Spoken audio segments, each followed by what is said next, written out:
Afghanistan's Taliban rulers won't allow women to join their cabinet, but they have no qualms meeting a woman cabinet minister from another Islamic country.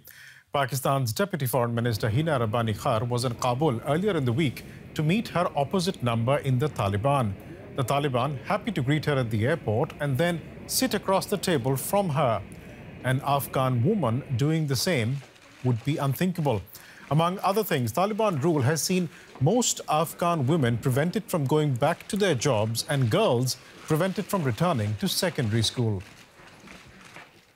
And that is something to discuss. For more, I'm joined in the studio by DW reporter Binish Javed. Binish, welcome. In her meeting with the Taliban, did Deputy Foreign Minister Hina Rabbani Khar bring up the issue of the treatment of Afghan women?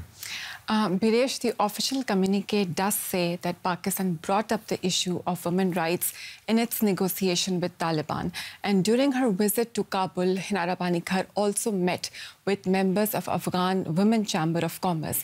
And Pakistan also stressed that it would prefer doing business with Afghan women entrepreneurs. And I think the fact that Pakistan sent a woman minister instead of Foreign Minister Bilawal Bhutto or any other male official also showed to the world and also to Taliban that when a woman is educated, she has agency, she has freedom, and she's empowered, she can be involved in the most important decision-making of the country.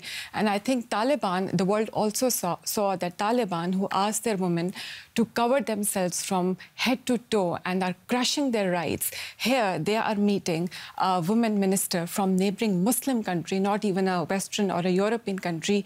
And Hina Rabbani Khar is not only her head is also not properly covered, but they wouldn't allow an Afghan woman in that position of command where she's leading a delegation and talking eye to eye and equally with Afghan Taliban leadership. So sending a message to the Afghan Taliban leadership, and therefore the question, how important is restoring women's rights in Afghanistan for Pakistan? I mean, it's important, but I don't think that it's a priority right now for Pakistan. Pakistan right now is under threat from terrorism activities of Pakistani Taliban. It's a group that has for years attacked Pakistani state, its people, children. And since Afghan Taliban took over in Afghanistan, these attacks have increased. And Pakistan believes that Pakistani Taliban and these militants are based in Afghanistan and they are planning these attacks from the Afghan territory. And I remember in August 2021, I was in Islamabad, and when Afghan Taliban took over, some military officials were very jubilant and happy that now Pakistan will have a friendly neighbor in its western border. And of course, Pakistan already has a hostile neighbor on its eastern border. But the reality has been that western border has been has seen a lot of problems, and there have been attacks on Pakistan territory. So I think number one message that Hina Rabbani Khar gave to Afghan Taliban was that they want help of Afghan Taliban in countering this threat of terrorism that Pakistan believes is coming from the Afghan soil. Aside from the foreign policy deliberations, I understand that you yourself were in Kabul at the Ministry of Foreign Affairs in 2012. What was it like then? Yes, so I was a part of a journalism fellowship program, and I stayed in Kabul for 10 days.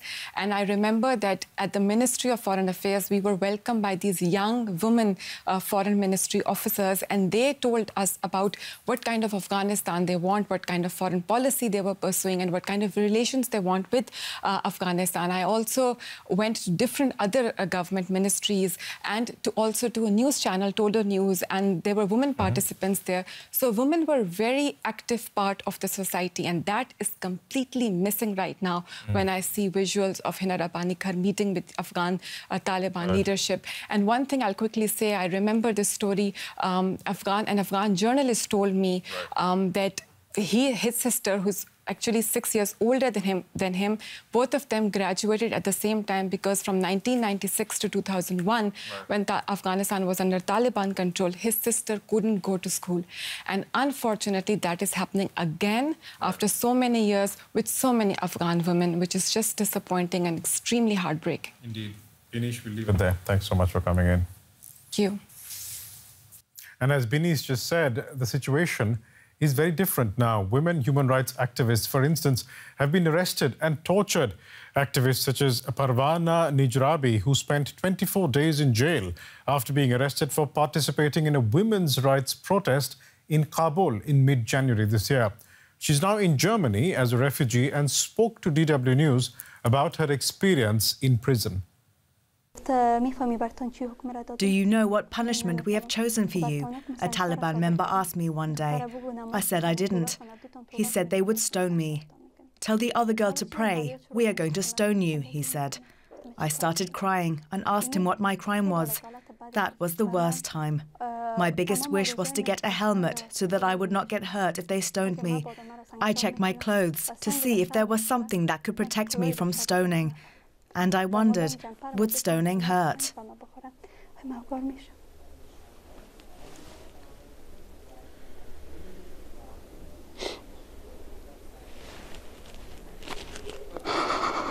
Activist Parwana Nijrabi spent 24 days in a Taliban prison in Afghanistan.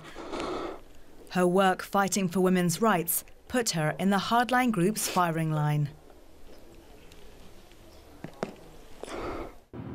Since seizing power in August 2021, the Taliban have severely restricted these rights. Girls have been barred from school and women face increasingly harsh social restrictions. After protesting for women's rights in the Afghan capital Kabul, Nijrabi was arrested. I don't know which Taliban member slapped my face first. I felt my eardrums were damaged. Then he slapped me again, and my mouth started bleeding. I tried to get out of the car in which they were carrying me, but another Taliban member, who was sitting in the back seat, hit me in my back with his pistol.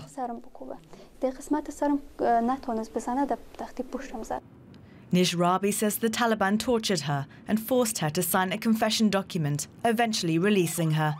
The activist recently arrived in Germany, but remains haunted by the inhumane conditions she endured. The toilet was in the same room where they kept me. The Taliban were watching me all the time, even when I was using the toilet, washing myself, or just walking in the room. I had to cover myself with a cloth while using the toilet. I had no privacy.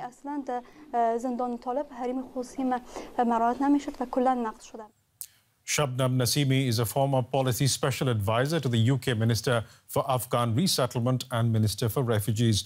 She joins me now from London. Ms. Nasimi, why does the Taliban need to torture women when they've already curtailed their rights? Look, I think one thing is very clear, that the people of Afghanistan, and in particular women, are being denied their basic human rights.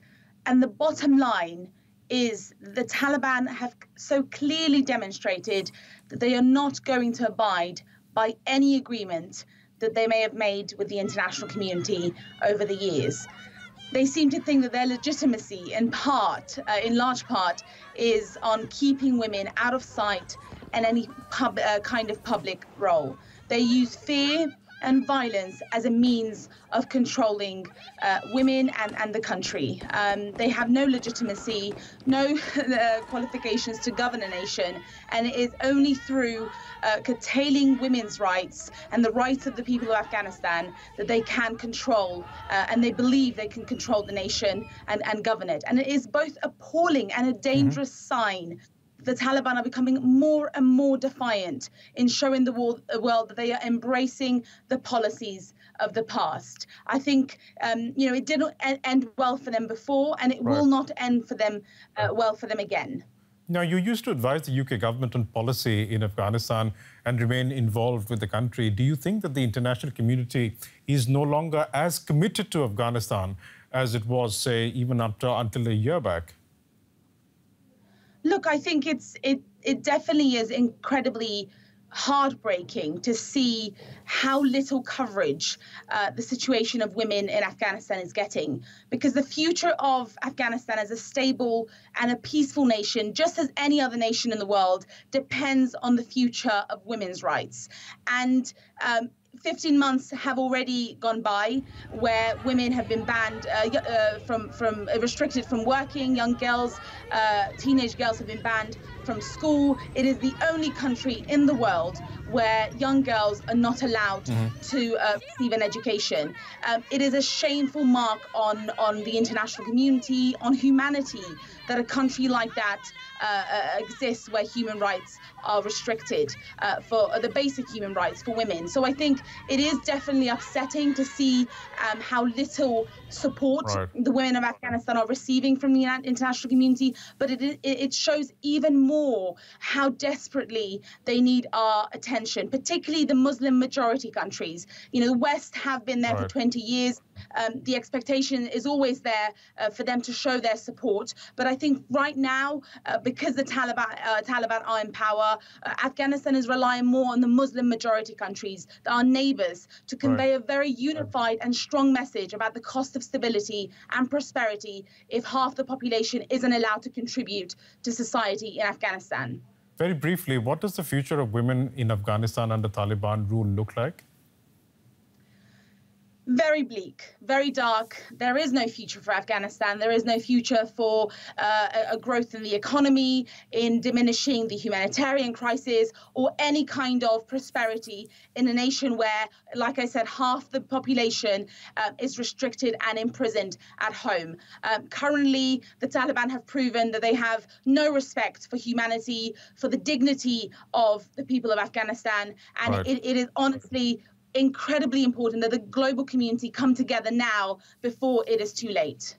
We'll leave it there for the time being. Thank you so much for joining us. Shabnam Nasimi, a former policy special advisor to the UK Minister for Afghan Resettlement and Minister for Refugees. Thank you so much.